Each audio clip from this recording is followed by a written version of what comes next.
Hi friends, ಹೇಗಿದ್ದೀರಾ? I hope ಎಲ್ಲರೂ ಚೆನ್ನಾಗಿದ್ದೀರಾ ಅಂದ್ಕೊಳ್ತೀನಿ. Welcome to BLS food log.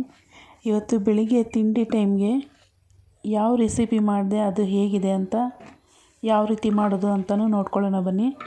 ಮೊದಲು ನಾನಿಲ್ಲಿ 3 ಆಲೂಗಡ್ಡೆನ ಸಿಪ್ಪೆ ತೆಗೆದುಬಿಟ್ಟು ಅದನ್ನು ಸಣ್ಣದಾಗಿ ಹೆಚ್ಚಿ ಮಿಕ್ಸಿ ಜಾರಲ್ಲಿ ಸೇರಿಸ್ಕೊಂಡಿದ್ದೀನಿ. ಹಾಗೆ ಹಸಿಮೆಣಸಿನ್ಕಾಯಿ, ಉಪ್ಪು, ಸ್ವಲ್ಪ ಜೀರಿಗೆ ಹಾಕಿ ಈ ರೀತಿ ರುಬ್ಬಿರೋದು.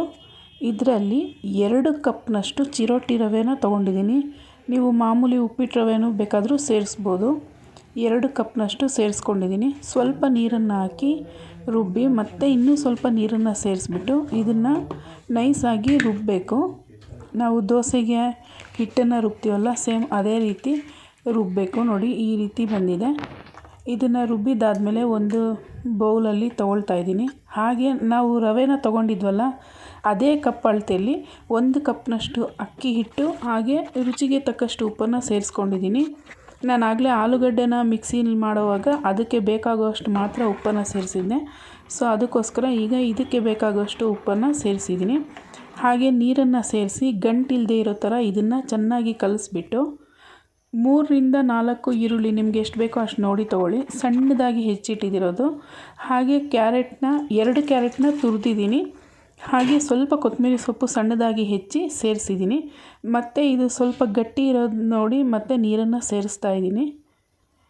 ಇದನ್ನು ನೀರನ್ನು ಸೇರಿಸ್ಬಿಟ್ಟು ನಾವು ನೀರು ದೋಸೆ ಮಾಡ್ತೀವಲ್ಲ, ಸೇಮ್ ಅದೇ ಇದರಲ್ಲಿ ಇರಬೇಕು. ಹಿಟ್ಟು ತೆಳುವಾಗಿರಬೇಕು, ಗಟ್ಟಿ ಇರಬಾರ್ದು.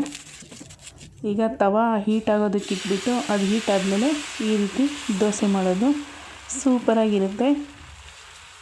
ಬೇಗನೂ ಆಗುತ್ತೆ, ಹಾಗೆ ರುಚಿನೂ ತುಂಬ ಚೆನ್ನಾಗಿರುತ್ತೆ. ಟ್ರೈ ಮಾಡಿ ನೋಡಿ. ಈ ದೋಸೆನ ಕೊಬ್ಬರಿ ಚಟ್ನಿ ಅಥವಾ ಸಾಗು ಅಥವಾ ಯಾವುದಾದ್ರೂ ಕಾಳುಗಳ ಸಾರು ನಾವು ತೆಳುವಾಗಿ ಮಾಡ್ತೀವಲ್ಲ, ಅದ್ರ ಜೊತೆ ಸರ್ವ್ ಮಾಡೋದಕ್ಕೆ ಅಂತೂ ತುಂಬಾ ಚೆನ್ನಾಗಿರುತ್ತೆ. ನೋಡಿ, ಈಗ ಸಾಫ್ಟಾಗಿ ಗರಿಗರಿಯಾಗಿರೋವಂಥ ದೋಸೆ ರೆಡಿಯಾಗಿದೆ. ಬೆಳಿಗ್ಗೆ ಹೊತ್ತು ಕೆಲಸ ಜಾಸ್ತಿ ಇದ್ದರೆ ಹಿಟ್ಟು ಒಂದು ಕಲಸಿಟ್ಬಿಟ್ರೆ ಸಾಕು, ಯಾವಾಗ ಬೇಕೋ ಆವಾಗ ಬಿಸಿ ಬಿಸಿ ಆಗಿರೋವಂಥ ಸೂಪರಾಗಿರೋ ದೋಸೆನ ಮಾಡಿ ತಿನ್ಬೋದು. ಈ ರೆಸಿಪಿ ನಿಮಗೆ ಇಷ್ಟ ಆಯಿತು ಅಂದ್ಕೊಳ್ತೀನಿ.